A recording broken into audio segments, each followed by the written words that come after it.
Fala aí, investidores, sejam muito bem-vindos ao canal Planilheiro Investidor. Eu sou Adriano Costa e nesse vídeo nós vamos falar do fundo BTG Agro Logística. Através do seu relatório gerencial de março, a gente vai saber como foi a performance do fundo, né? Que a gente tem uns 3 meses que a gente não fala do fundo aqui no canal. Então a gente vai ver aí como é que o fundo performou nesse mês de março, né? Como é que anda aí os proventos do fundo. Teve um ligeiro aumento nesse mês de março, a gente vai ver o porquê. Então fique conosco aí esse fundo ligado ao agronegócio, através da logística relacionada ao agronegócio. Então fique ligado. Mas antes de mais nada, eu queria te pedir algo muito importante, te agradecer primeiro, né? A sua visita aqui no canal, se você está aqui pela primeira vez, ou se você já é um espectador assíduo da gente, não é inscrito no canal, se inscreve no canal, dessa força pra gente, tá? Deixa o seu like também, você que está assistindo esse vídeo, e também use os comentários para colocar suas sugestões de vídeo, tá? E compartilhar com a gente se você é cotista do Betal 11, qual é o percentual da sua carteira hoje. Eu não sou cotista do Betal 11, nunca fui, né? Eu acho um fundo interessante. Estou estudando fundo, por enquanto estou ainda estudando os fiagros ali, né? Estou achando mais interessante por enquanto os fiagros, o que está surgindo aí são fiagros, normalmente comparado aos fundos de CRI, né? Então são fiagros de crédito, né? Investe preponderantemente em CRAs, e normalmente os fundos de investimento imobiliário do agronegócio são fundos que investem principalmente em terras ou do ramo logístico, né? Armazenamento e centro de distribuição. Então tem essas características. O Beta é um desses, né? Que investe principalmente na área, no segmento de logística para o agronegócio, né? Então esse relatório também vai estar na descrição do vídeo, tá? E também na descrição a gente tem o nosso grupo do Telegram. Se inscreve lá em curta distância entre a gente, compartilhe seus conhecimentos e também participe do sorteio que a gente vai fazer no dia, se eu não me engano, dia 6 de maio ou 7 de maio, agora eu não lembro. Acho que é 7 de maio, o do livro O Investidor Inteligente, tá? Então você precisa estar inscrito lá no grupo do Telegram. Vamos lá então. Relatório gerencial de março de 2022 do Betal 11. Fundo de agronegócio, voltado para a logística, como eu falei. Então, e tem aqui o objetivo do fundo: rentabilizar e valorizar suas cotas no longo prazo, aquisição de construções de ativos de escoamento e armazenagem distribuídos ao longo de toda a cadeia logística do agronegócio brasileiro. Então, esse aqui é o objetivo do fundo. Ele tem desde fevereiro de 2021. Ele é administrado pela BTG e gerido também pela BTG, consultora é a Funchal. Taxa de administração 1,10% sobre o patrimônio líquido ou sobre o valor de mercado, se o Betal compor e fixa, que eu não tenho certeza se compõe. Tá? Ele não tem taxa de performance, interessante isso, um ponto positivo, né? Quantidade de emissões somente uma, não teve outras emissões além do IPO. Tem quase 6 milhões de cotas emitidas. Código de negociação na B3 é o BTAL11. Prazo indeterminado e para investidores em geral, que é as características de todos os relatórios, todos os fundos que a gente acompanha aqui no canal.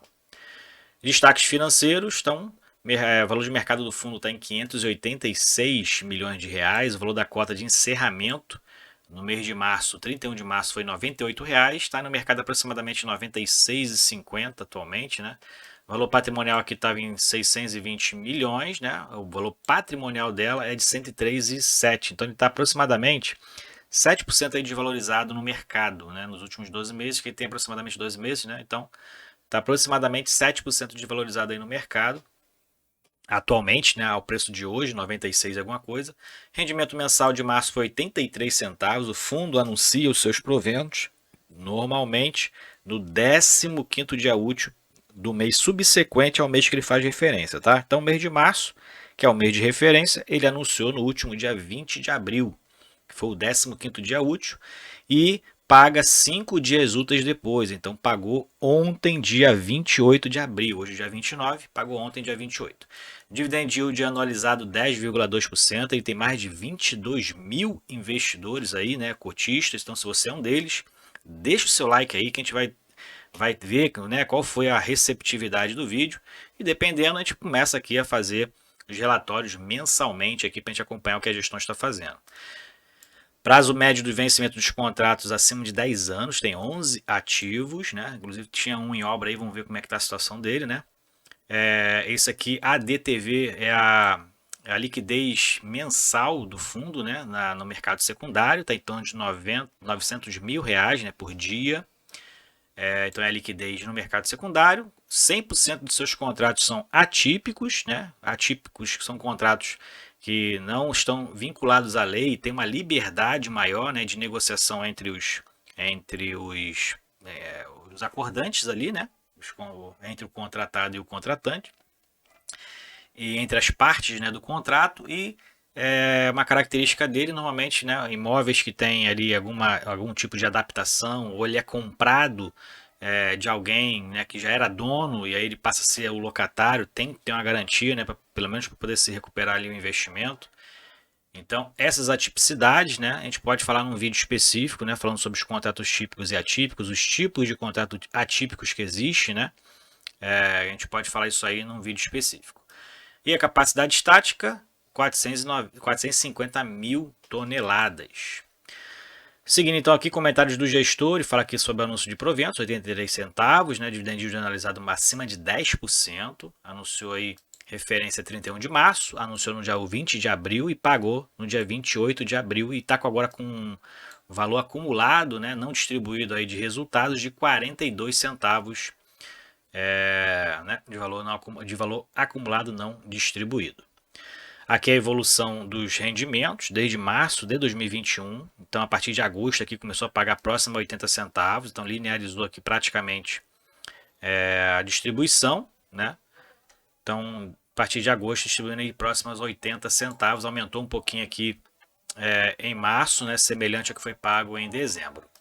Então, no mês de março teve, né, algumas correções contratuais, né, pelo IPCA, o que gerou aí então um aumento no resultado de 3 centavos por cota e que o fundo distribuiu, né, 3 centavos a mais também do que fevereiro. Então ainda tem alguns reajustes a ser realizados agora durante ainda o ano de 2022. Então provavelmente pode aumentar os resultados do fundo. Aqui é o comparativo, né, do rendimento bruto comparado aqui, né, com o IFIX bruto, né, e também desde o início do Betal, né, e também a carteira do IFIX, desde lá de 3 de fevereiro de 2021 até 3 de março. Então a gente verifica aqui, né, da base, né, de preço aqui é R$100, né, que é a base 100 que ele fala aqui, que foi do IPO. Então, nesse período aqui, né, o Betal está com uma rentabilidade negativa, assim também como o IFIX, também com rentabilidade negativa, e a rentabilidade do CDI, né, acima um pouco aqui de 5%, tá?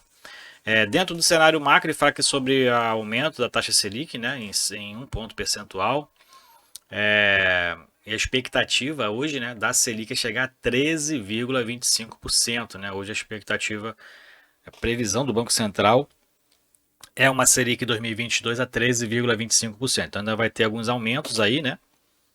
Por conta também que em março teve recordes aí, né, do IPCA, né? Então o IPCA também é alto e o governo tentando, o Banco Central tentando frear a inflação através do aumento da Selic.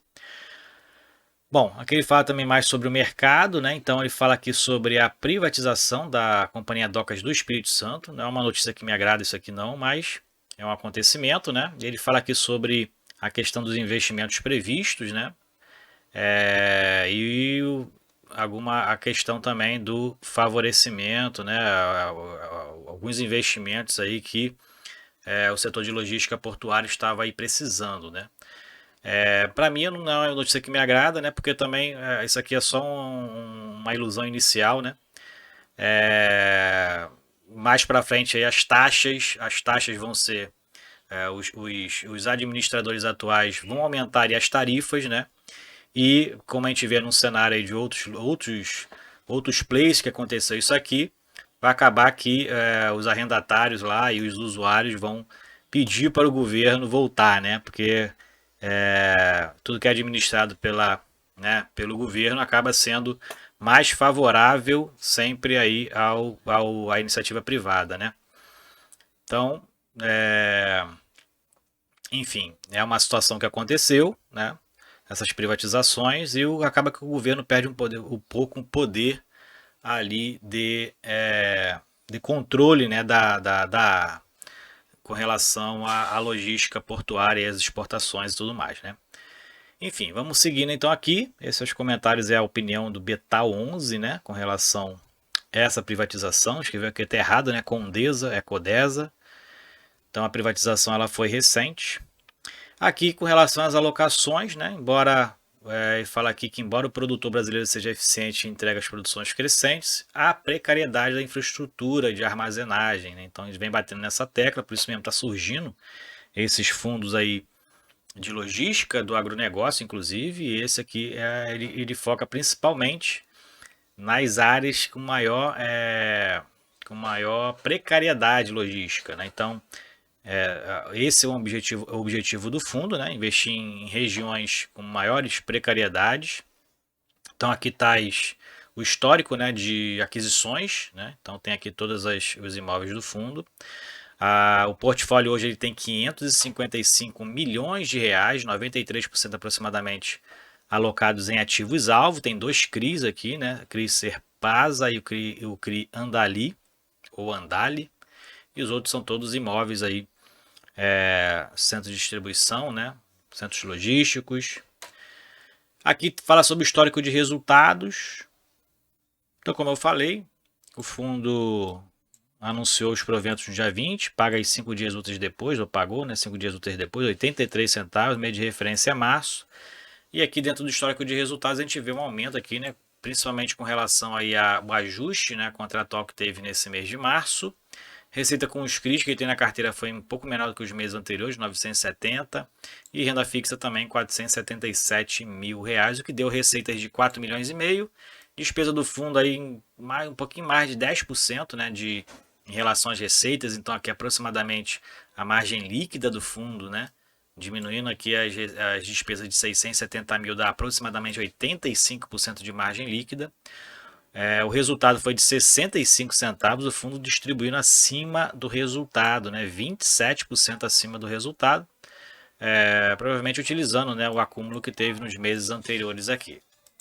Bom, até porque a gente vê aqui que o acumulado, né, o resultado em 2022 está em R$ 2,76 e o fundo distribuindo 88%, em torno de R$ 2,43, ainda mesmo assim abaixo desses 95% mínimo, né, que o fundo tem que distribuir do seu resultado de caixa semestral. Aqui a composição do resultado, né, a participação de cada um. A principal receita é a imobiliária, né, que vem aí dos aluguéis aí das áreas, dos arrendamentos. E as receitas com CRIs aqui é a seguinte, né, com 16 centavos de composição do resultado. Aqui são os ativos do fundo, então o principal são os CRIs, né, em questão de quantidade, em participação da receita imobiliária contratada. Os CRIs aqui são os ativos que rendem mais, né? E seguida aqui dos imóveis, né? O armazém graneleiro, indústria de complexo industrial de sementes, então tem vários aqui, né? Terminal portuário, o perfil dos locatários, né? Tem aqui também operador logístico, açúcar e álcool, revenda de insumos e etanol de milho. 100% dos contratos são atípicos, 100% indexados os contratos ao IPCA. E o vencimento, né, a maioria vence entre 2031 e 2035, ou seja, acima de 2031. Por isso mesmo o prazo médio dos contratos, de vencimento médio 10,2 anos. Então a maioria vence aqui em 2031, né? 2031 ou 2032. E os meses de reajuste, 28%, por exemplo, aqui foi reajustado agora em março, vai ter 11% agora em abril, depois somente em junho 19% de contrato a ser reajustado. Aqui é a localização, então está aqui em 6 estados, né, a localização dos seus imóveis. Aqui é o portfólio, como a gente já falou, o cap rate, né, o retorno previsto nos seus investimentos é de 9,7%.